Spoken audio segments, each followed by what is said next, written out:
How's it going, trainers? The season of Mythical Wishes is here, and along with it comes Season 13 of the GBL.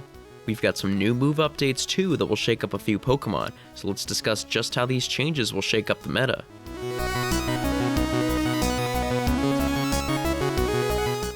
Welcome back, trainers. This season's GBL update may not be as big as last season's, but there are definitely some notable changes, and some will even shake up the raid meta just a bit. So starting off, let's discuss the 3 moves that saw their stats updated. Up first is the Flying Fast move Wing Attack. Now this move was a solid one before, pretty average I'd say, but following in the footsteps of Quick Attack last season, it got a boost in energy gain to the same 8 energy. Now this will have a profound impact on a variety of Pokemon. Most notably, Pelipper will see the most dominant use with its spammy Weather Ball and the hard-hitting Hurricane.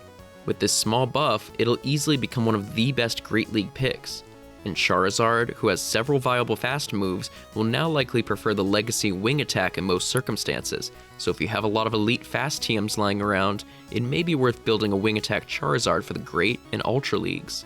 And Pidgeot as well. While Gust provides more power, Legacy Wing Attack will now do even better things for it in PvP, being able to spam its debuffing Feather Dance even more.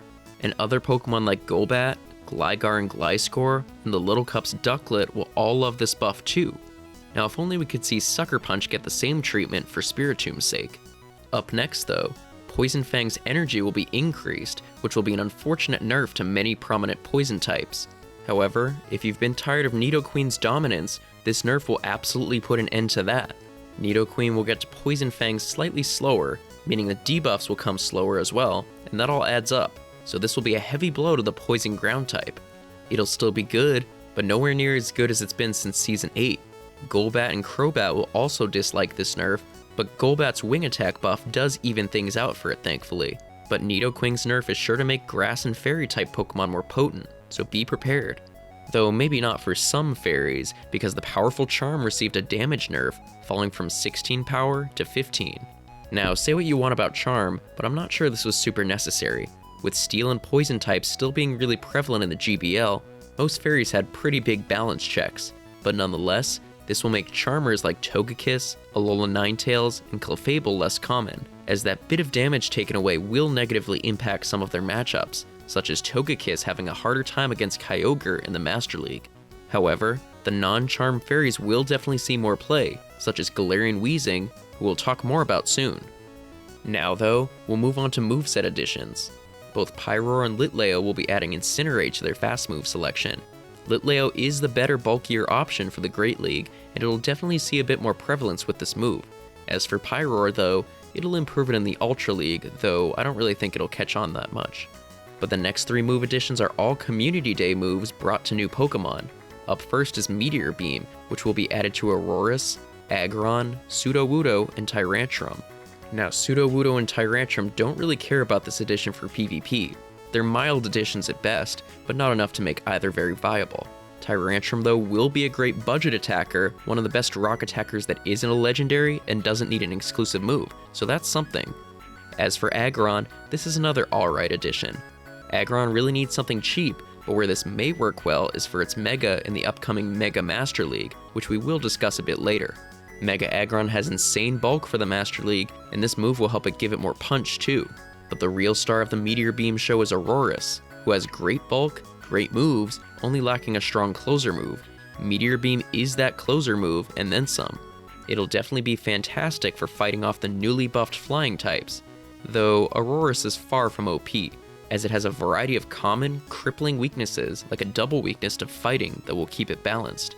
Still though, I definitely see it being a relevant Pokemon, especially in limited formats.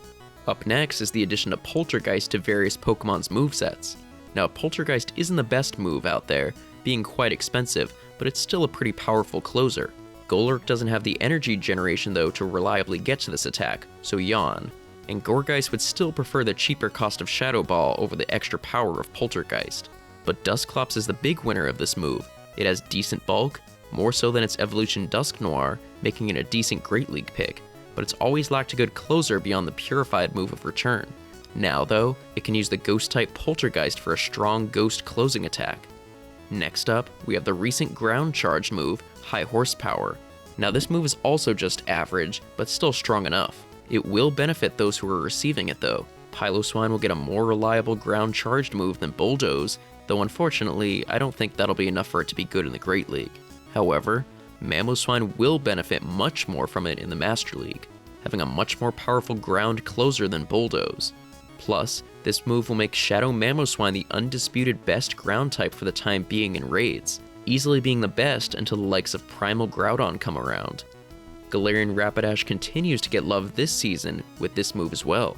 It will now have the choice of running either one of 4 nuke moves, Psychic, Play Rough, Mega Horn, or the new High Horsepower. Depending on your team, each move provides different benefits, but I do think High Horsepower will be excellent, especially for covering its Steel and Poison weaknesses. And lastly, we have the Dark-type Brutal Swing, swinging itself onto Galarian Weezing and Ampharos.